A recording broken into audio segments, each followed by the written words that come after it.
Right, back again, mate. So, fucking, what is it like that? Right, I'm going to give you more pictures of it at some other point, because I'm going to do a walk round with the lady from Sykes Cottages. Right, Sykes Cottages, it's a national company. They actually fucking advertise on telly, right? I only went on their website because I tried to Airbnb it, or rather, I had done it for Airbnb. Dead basic. All I've done is chuck the pictures in from the estate agent's thing, described it as 3 bedroom, and just basically describe it. And I didn't try and sell it, and apparently I'm pretty fucking good at that because of what I've done later. It's just I enjoy doing it. It's a bit, I don't know. I used to like English at school, you know what I mean? So I write well. I write better than I talk. So anyway, I chucked it on Airbnb, and I accidentally, on purpose, chucked it live. I didn't even own the fucking place. Still don't own the place. It's going to be, like middle of July, I think, when they own it. So anyway, I put it on just to see what the reaction would be. And they were getting married about 2 weeks after, so I had a lot of shit to do. Didn't ever paid attention to it. Went back to it after 2 days, or it worked out. I worked out from the time I put it on, approximately 72 hours, something like that. So I logged back into my Airbnb account, and fucking hell, I'd had 4.5 grand with the bookings. They're going fucking mad for it, right? So I thought, fucking hell, I don't even own it. So I apologised to everyone and said, I'm sorry, I accidentally put it on. But if you remember this number, 1984, I made off the top of my head, it's actually the year me and Paul first met. And remind me that, you booked it at this time and this price and stuff like that. I won't remember, but if you put that, I'll know, and I'll honour the price, and I'll give you a 33% discount. There you go. So by that point, I knew we were going to do it, but you know what I mean. I just didn't want to feel like they'd been the piss taken out of them. So that's what I'd done. So that got me thinking. Anyway, I couldn't be arsed because I'm not fucking tidying up like every fucking second or third or once a fucking week. Fuck that. Or organising the cleaner. Can't be arsed. A lot of pissing about. So I gave up on that. Then I thought, I'll put it on fucking long-term rental. That's great.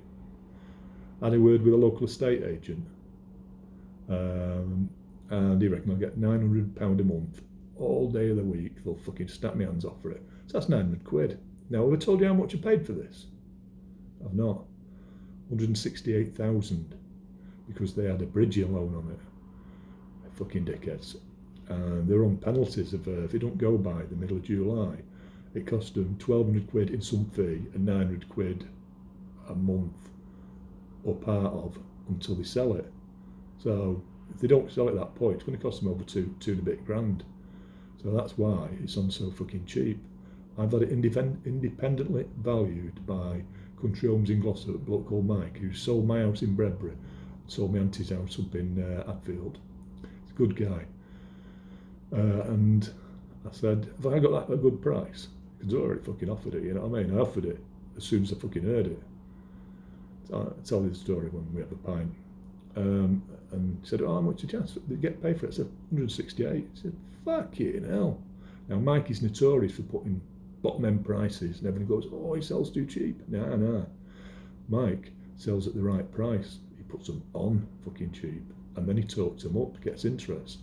So anyway, I said, what would you put it on for? Now, this is taking into account. He said, he goes cheap. He said, I'd have put it on for 182. Oh, fucking hell, so that's 14 more than I'd paid.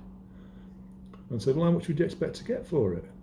He said, well, I'd definitely get 200, but I'd be disappointed in myself if I couldn't get 210. Now, if all that is true, there's no reason not, because there's no reason to lie, because I'm not asking to sell it, I'm just having a chat. I've told him I'm not selling it. We're just talking about rental. So he's not bullshitting me. A tiny bit to big himself up. But you know what I mean? But he's genuinely quite a straight guy for a fucking estate agent. I'm going on.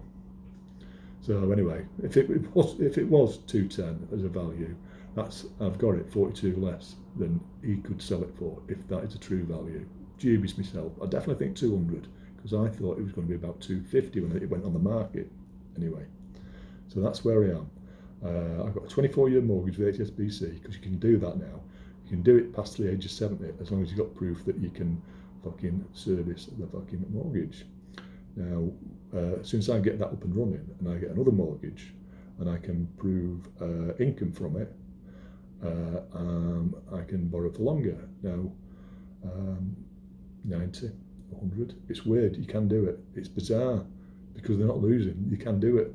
I'm for 24 years about 128. I think I'm about to borrow 128 because I've got my other mortgage as well, which is only a tiny one, £48,350 a month. It's all on affordability, and I've got that money in the pension. I'm drawing all my fucking pension down. Anyway, I'm going on. So I'm going to pay £440 a month mortgage on a £168,000 house, not £168,000 mortgage, but So anyway, that's that. Now, next one, site cottages, that was just background.